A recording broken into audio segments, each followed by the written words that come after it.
अस्सलाम वालेकुम स्टूडेंट्स, आज का जो हमारा टॉपिक है वो है time value of money. Value of money पहले भी मैं इस पे लेक्चर दे चुका हूँ गिटमैन की किताब से, मैनेजरियल फाइनेंस की, अकॉर्डिंग टू 13 एडिशन।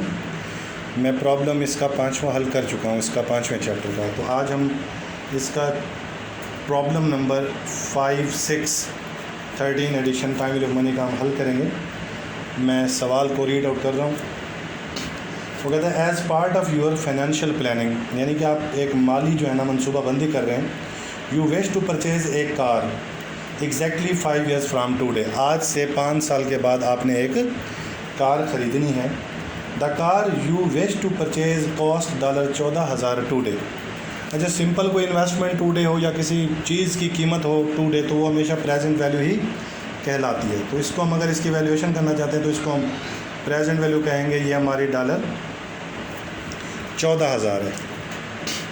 उसके बाद कहता है and your research indicates that it's price will increase by 2 to 4%। अब यानी वो इन्फ्लेशन रेट की बात कर रहे हैं, तो हम इन्फ्लेशन रेट हो या कोई सिंपल इंटरेस्ट रेट हो, हम उसको इंटरेस्ट आई से ही शो करते हैं। 2 से 4% वो कहते हैं इसकी कीमत बढ़ सकती है। अब इन्फ्लेशन की मदद से कीमत निकालनी हो आफ्टर सम पीरियड, या सिंपल इंटरेस्ट की मदद से इन्वेस्टमेंट की वैल्यू निकालनी हो आफ्टर सम पीरियड, तो उसकी ट्रीटमेंट जो कैलकुलेशन का तरीका है वो सेम है ओवर द नेक्स्ट 5 year। फिर कहता है एस्टिमेट द नंबर ए, यानी कि पहली रिक्वायरमेंट में कहता है estimate the price of the car at the end of 5 year, यानी कि 5 साल के बाद उस कार की कीमत क्या होगी। इफ़ इन्फ्लेशन इज़ 2%, कि नंबर 1 आपने इन्फ्लेशन लेना है, यानी इंटरेस्ट या आई आपने लेना है 2%, और फिर नंबर 2 आपने 4%, यानी कि एक दफ़ा आपने 2% के मुताबिक कार की कीमत बतानी है 5 साल के बाद, और एक दफ़ा आपने बतानी है 4% के मुताबिक। तो पहले हम 2% के मुताबिक करते हैं। फ्यूचर वैल्यू सिंगल अमाउंट का फार्मूला लगेगा, क्योंकि कार की कीमत एक ही दफ़ा बताई गई है। तो इस तरह पीवी उसकी इन्वेस्टमेंट को या उसकी टूडे वैल्यू को कहेंगे।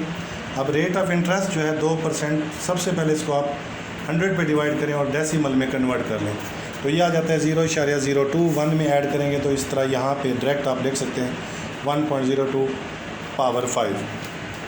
अब कैलकुलेटर पे ये फैक्टर कैसे निकालना है, आपने 1.02 प्रेस करना है, फिर ये हैट वाला साइन ठहरा हुआ ये, और 5, फिर इक्वल करना है। तो इस तरह इसका जो फैक्टर आ जाता है वो आ जाता है 1.10।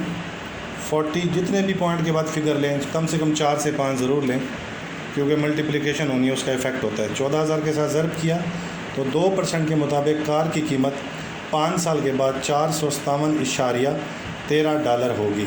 इसी तरह अगर हम 4% रेट लेते हैं, फार्मूला हम सेम रखेंगे फ्यूचर वैल्यू का, present value into 1 plus inflation rate power n, फिर वही 14,000, फिर यहाँ पे 4% है, 100 पे डिवाइड करेंगे 4 को तो 0.04 आता है, 1 में ऐड करेंगे तो 1.04 पावर, उसी तरह 5, ये 14,000 आगे, फिर उसी तरह सेम 1.04 पावर आपने लेनी है 5। इस तरह ये फैक्टर आ जाता है 1.2665, मल्टीप्लाई आपने करना है 14,000 के साथ, तो इस तरह इसकी वैल्यू आ जाती है $17,033.14। ये हमारी पहली रिक्वायरमेंट हो चुकी है छठे सवाल की। तो दूसरी रिक्वायरमेंट में कहता है how much more expensive will the car be if the rate of inflation is 4% rather than 2%। देखें 14,000 से ये 2% के मुताबिक 15,457 इसकी वैल्यू हो रही है। फिर अगर रेट मज़ीद बढ़ गया तो ये मज़ीद इसकी वैल्यू बढ़ गई। अब एक होता है लफ्ज़ एक्सपेंसिव, एक्सपेंसिव ये होता है कि 2 से 4 रुपये हो गए। एक होता है मोर एक्सपेंसिव, उसका मतलब होता है कि 4 से 5 या 6 हो गई। तो इसी तरह यहाँ पे भी जब 2% रेट अप्लाई किया तो 15,457 इसकी वैल्यू निकली, तो इसको हम कहते हैं एक्सपेंसिव होना। जब 4% रेट हुआ तो ये 15,000 से बढ़ के 17,000 पे चली गई। तो इन दो अमाउंट्स का जो फ़र्क होता है उसको हम कहते हैं मोर एक्सपेंसिव। तो मोर एक्सपेंसिव का जो आंसर हम निकालेंगे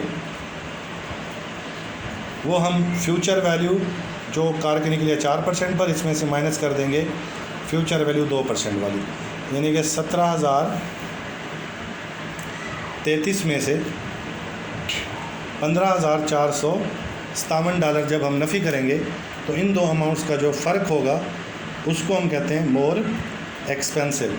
वो तकरीबन $1,576 निकलता है। यानी कि अगर रेट 4% हो जाए तो मज़ीद ये कार इतनी महंगी हो जाएगी। उसके बाद इसकी आखिरी रिक्वायरमेंट है, तीसरी रिक्वायरमेंट, तो उसमें कहता है estimate the price of the car if inflation is 2% for the next 2 years and 4% for 3 years after that. अब वो कहता है पहले 2 साल में 2% रेट है और अगले 3 साल में 4% रेट है।